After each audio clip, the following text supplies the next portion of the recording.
खाओ, मैं शादीशुदा हूँ, मेरा है पति। मेरे साथ मौजूद बिहार के चर्चित सोशल एक्टिविस्ट प्रियंका दीदी हैं। प्रियंका दी अभी प्रेमानंद महाराज का वीडियो और वो क्लिप बहुत ज्यादा वायरल हो रहा है, जो युवाओं के लिए कहते हैं और खास करके लड़कियों के लिए भी कुछ एक वर्ड बयान करते हैं। इस पे आपका क्या कहना है? देखिए, बिल्कुल जिस तरीके से प्रेमानंद महाराज जी का बयान आया है लड़की के ऊपर, मैं उनकी बातों से बिल्कुल सहमत हूँ। देखिए, ऐसा है ना कि हमारे समाज में भी दो तरह के लोग रहते हैं, एक अच्छे भी रहते हैं और एक बुरे भी रहते हैं। इसी तरह से जो कुछ लड़कियों के कारण हर महिलाओं के ऊपर या हर लड़की के ऊपर प्रश्न खड़ी होने लगी है, और इस चीजों से हम डिनाई नहीं कर सकते हैं। खास करके मैं खुद एक लड़की हूँ, तो जाहिर सी बात है, मैं इस चीजों को बेहतर तरीके से मैं बता भी सकती हूँ कि जिस भी लड़की को या जिस भी औरत को 4 थाली का खाना पसंद आने लग जाए, वो एक थाली पे टिक ही नहीं सकती है। और बाहर का खाना खाने का जिसको आदत हो जाता है ना, उसको घर का खाना पसंद नहीं आता है, चाहे वो लड़की हो और चाहे वो लड़का हो। आप कितना मेहनत कर रहे हैं अपने परिवार के लिए, वो लोगों को नहीं दिखता है। अगर आपके घर की कोई लड़की भाग जाती है या कोई लड़की गलत कदम उठा लेती है, तो पूरे समाज नहीं, पूरे गांव को ये बात पता चल जाता है कि फल्ला की बेटी ने ऐसा काम किया। लेकिन फल्ला की बेटी डॉक्टर भी बनी है, फल्ला का बेटा इंजीनियर भी बना है, ये आप जाके समाज में पूछे तो आपको नहीं बता पाएगा। तो अच्छे चीज लोग जो है ना, अच्छी चीजों लोग सुनना पसंद नहीं करते हैं और गलत चीजों तुरंत ऑब्जर्व कर लेते हैं। और जिस भी लड़की को अपना इज्जत संभालना आ जाता है ना, उस दुनिया की सब कुछ संभाल सकती है। जो भी लड़की अपनी इज्जत संभाल ली, समझिए दुनिया की हर एक चीज वो संभाल सकती है। और जो लड़की अपनी इज्जत को नहीं संभाल पाती है ना, उसको आप दुनिया की कितनी भी बड़ी लग्जरी चीज क्यों ना दे दे, चाहे कार दे दे, बंगला दे दे, महंगे कपड़े दे दे, प्यार दे दे, कुछ भी दे दे, वो नहीं संभाल पाएगी। तो यही मैं कहूंगी कि संस्कार किताबों में नहीं होती है, संस्कार परिवार में मिलती है, संस्कार माता पिता से मिलती है, अपनों से मिलती है।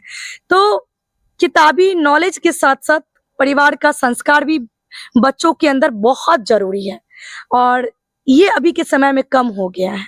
पहले के पेरेंट्स, जो पहले के माता पिता होते थे ना, बच्चों की हर एक छोटी छोटी गलती पे नजर रखते थे, डांटते थे, फटकारते थे, गुस्सा करते थे, थप्पड़ भी लगाते थे। लेकिन आज के डेट में वही माता पिता डांटने की जगह बच्चों को मोबाइल पकड़वा देते हैं हाथ में। तो कहीं ना कहीं ये मार्ग भटकाव वाली चीजें हैं, आप उसका रास्ता भटकाव कर रहे हैं। उसकी गलत पे पर्दा ना डालिए, गलती को अनदेखा मत कीजिए। गलत कर रहा है उसको डांटिए, उसको समझाइए कि सही चीज क्या है, उसको रोकिए, उसको मन को उसको बढ़ाइए नहीं। तो प्रेमानंद महाराज जी जो भी कुछ कहे हैं वो बिल्कुल सही कहे हैं। उनके बात से आप सहमत हैं? हाँ, बिल्कुल मैं सहमत हूँ, इसलिए मैं कह भी रही हूँ कि सब लड़का या सब लड़की ऐसी नहीं होती है। लेकिन इसको भी आप डिनाई नहीं कर सकते हैं कि समाज में ये चीजें नहीं हो रही है, धड़ल्ले से हो रही है। पहले अंतर अब इतना ही है कि पहले लड़की जो थी वो लड़का को कंप्लीट नहीं करती थी, लेकिन अभी के समय में लड़की लड़का के बराबर में खड़ी हो गई है। जितना धोखा लड़का दे रहा है आज के डेट में लड़की को, उतना ही धोखा लड़की भी दे रही है। प्यार कहाँ है? जैसे हर मिनट पे कपड़ा बदला जाता है, कपड़े चेंज होते हैं, उसी तरह हर मिनट पे लड़के चेंज हो रहे हैं। जो शादीशुदा महिला है वो 4 बच्चे की माँ हो, 2 बच्चे की माँ हो, वो अपने बच्चों को छोड़ के पराये मर्द के साथ भाग रही है। जो पुरुष है वो अपने पत्नी को छोड़ पराये औरत के साथ संबंध रख रहे हैं। घर में महिला को इज्जत दे करके पत्नी के रूप में दर्जा देते हैं, और बाहर जहाँ जाते हैं नौकरी पे, वहाँ एक अलग संबंध बना के रखते हैं। तो बस इसी चीजों को रोकने की जरूरत है। तो मैं बस इतना ही कहूंगी कि ये सब चीजों से बचिए, ये सब चीजें सही नहीं है। देखिए, प्रेमानंद महाराज जी इसलिए कोई बात गलत नहीं बोले हैं क्योंकि अभी की जो स्थिति और परिस्थिति बनी है ना, ये किसी से छुपा हुआ नहीं है। आप देखिएगा ना, जहाँ पे 100 घर है वहां पे 80 घर ऐसा है जहाँ घर टूट गया है। या तो लड़का के गलती के कारण या तो लड़की के गलती के कारण। कहीं कहीं तो ऐसा हो गया कि 4-4 बच्चे, 2-2 बच्चे की माँ जो है सो अपने बच्चों को छोड़ के दूसरे जगह चली गई है, दूसरे लड़के से या गैर मर्दों से संबंध बना के उसके साथ भाग गई है।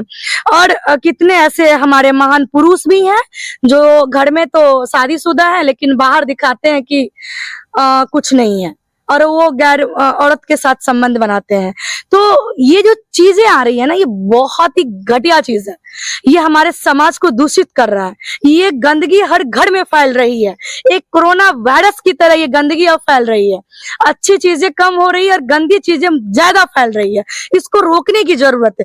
प्रेमानंद महाराज जी सिर्फ लड़की को नहीं कहा, लड़की लड़का दोनों को बोले हैं वो, और वो सही बोले हैं। सभी लड़का लड़की को नहीं बोले हैं। जो इस तरह की काम करते हैं या करती है उसके लिए उन्होंने ये कहा है कि जिसे 10 होटल की खाना खाने की आदत हो जाए वो एक जगह खाना खा ही नहीं सकता या खा ही नहीं सकती है। तो ये गलत कहा है।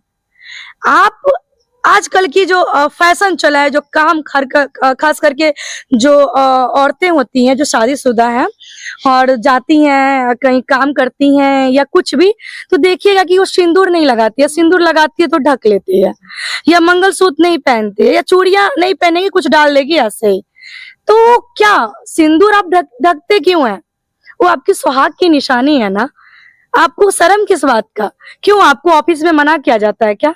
या कॉलेज में मना करते हैं कि आप सिंदूर लगा के मत आओ, या मंगलसूत्र पहन के नहीं आओ, या चूड़ी पहन के नहीं आओ? ऐसा थोड़ी है। कहीं आपको थोड़ी रोका जाता है कि आप अपनी सुहागन वाली चीजें जो है ना निशानी घर पे रख के आई? ऐसा तो नहीं है ना। ये निशानी है सुहागन की, और एक सुहागन ही समझती है कि एक सिंदूर का कीमत, एक सिंदूर का जो महत्व है ना, कितना महत्व है, एक मंगलसूत्र का क्या महत्व है। तो इसे धारण करने में, इसे लगाने में शर्म किस बात की? सिंदूर लगाएगी, बाल ढक लेगी। भाई दिखाना किसको है? दिखाना दिखाओ, मैं शादीशुदा हूँ, मेरा है पति। क्यों? किस लिए? तो देखिए, जो चीजें हैं, जो चीजें हो रही है वो गलत हो रही है। लोग वेस्टर्न कल्चर को ज्यादा अपनाने में लग गए, और वेस्टर्न कल्चर को जो हमारे देश के नवप्रिय लोग हैं, युवा लोग हैं, वो ज्यादा अडॉप्ट करने में लग गए हैं। और जो हमारी संस्कृति थी हमारे देश की, जो हमारी धरोहर थी, जो सभ्यता थी, जो महिलाओं को एक शक्ति का रूप दिया जाता है, एक देवी का रूप दिया जा रहा है, जो दिया जाता था, वो सब चीजें विलुप्त हो रही है। और हमारी चीजों को विदेशी के लोग कल्चर अपनाने में लगे हुए हैं। किसकी गलती के कारण ये विलुप्त हो रहे हैं? विलुप्त हो रहे हैं सोसाइटी, सोशल मीडिया। हम लोग जो सीरियल्स देखते हैं, जिस सीरियल में देखते हैं आज ये हुआ, आज वो हुआ, तो हम क्या बोलेंगे? गलत चीजों का प्रसारण जिस तरीके से हो रहा है सोसाइटी में, वो गलत हो रहा है, वो नहीं होना चाहिए। अगर बात करेंगे तो गलत वहां से हो रहा है और यहाँ तक करप्ट है, लेकिन रोकथाम कौन करेगा? हम खुद से स्टार्ट करेंगे ना, तभी हम कोई चीज को रोक पाएंगे। तो बस इतना ही है कि अगर बच्चे गलत कर रहे हैं तो माता पिता का ये कर्तव्य बनता है कि अपने बच्चों को गलती पे पर्दा ना डाले, नजरअंदाज ना करें, उसको डांटे, उसको समझाएं। अगर थप्पड़ भी लगाने की जरूरत पड़ती है तो थप्पड़ लगाएं। क्या पता आपका एक थप्पड़ आपके बच्चों का भविष्य बदल दे। जो गलत रास्ते पे जा रहा हो सकता है वो आपके थप्पड़ उसको रोक दे। तो वो चीजें अपनाना पड़ेगा। वो चीजें विलुप्त हो रही है। अभी के बच्चों को थप्पड़ नहीं लगती, अभी के बच्चों को मार नहीं लगता। अगर बच्चे ज्यादा परेशानी करते हैं, अपने माता पिता को ज्यादा परेशान करते हैं, तंग करते हैं, तो उसको एक मोबाइल पकड़ा दिया जाता है कि मुझे तंग नहीं करेगा। आप किससे भाग रहे हैं? अपने बच्चे से भाग रहे हैं। तो ये सब चीजें हैं, बहुत सारी बातें हैं, करना चाहेंगे तो बहुत लंबा हो जाएगा, लेकिन मैं इतना ही कहूंगी कि जो चीजें हो रही है वो बहुत गलत हो रहा है। जिस मतलब आप कोर्ट में चले जाओ तो जितना जमीन विवाद का मामला अभी कोर्ट में नहीं पहुंच रहा है, उतना तलाक का मामला कोर्ट में पहुंच रहा है। आप रेशो उठा के देख लीजिए। आप जब रेशियो उठा के देखिएगा तो आपको पता चलेगा कि किस लेवल पे तलाक का मामला आ गया है। 1 साल शादी हुआ उसका तलाक हो रहा है, 5 महीना हुआ है वो परेशान है शादीशुदा जिंदगी से, जिसका 7 साल हो गया वो परेशान है शादीशुदा जिंदगी से। पैसेंस है ही नहीं आज के युवाओं में। आपके पास ऐसा शादीशुदा होने के बाद ऐसा केस आता है तो आप क्या चाहते हैं कि घर बस जाए, या फिर क्या क्या? हम लोग यही चाहते हैं कि जो भी शादीशुदा है, खास करके बच्चे हैं, तो मैं यही कहती हूँ कि अगर सही में हमारी एडवाइस लें तो अगर आपके साथ अगर कुछ गलत भी हुआ है तो अपने बच्चों का शक्ल देख के थोड़ा सा पैसेंस रख के काम करें, घर में रहें, सम्मान रहें। हाँ, ज्यादा प्रताड़ित हो रहे तो मत रहे। हम ये नहीं कह रहे हैं कि जान से मारने की कोशिश हो रहा है फिर भी आप उस घर में रह जाइए, नहीं रहिए, लेकिन कुछ पैसेंस रख के काम कीजिए, बच्चों की भविष्य को देख के काम कीजिए। और क्या गलत है क्या सही है वो आपसे बेहतर कोई नहीं जान सकता है, तो आपके बच्चे के लिए क्या बेहतर हो सकता है उस पे फोकस करें। जितनी भी लड़की है मैं इतना ही कहूंगी कि आप अपनी इज्जत को खुद बचाइए, दूसरा कोई नहीं आएगा बचाने के लिए। आपकी इज्जत लूटते हुए सब देखेगा, लेकिन इज्जत बचाने के टाइम में आपको कोई नहीं दिखेगा।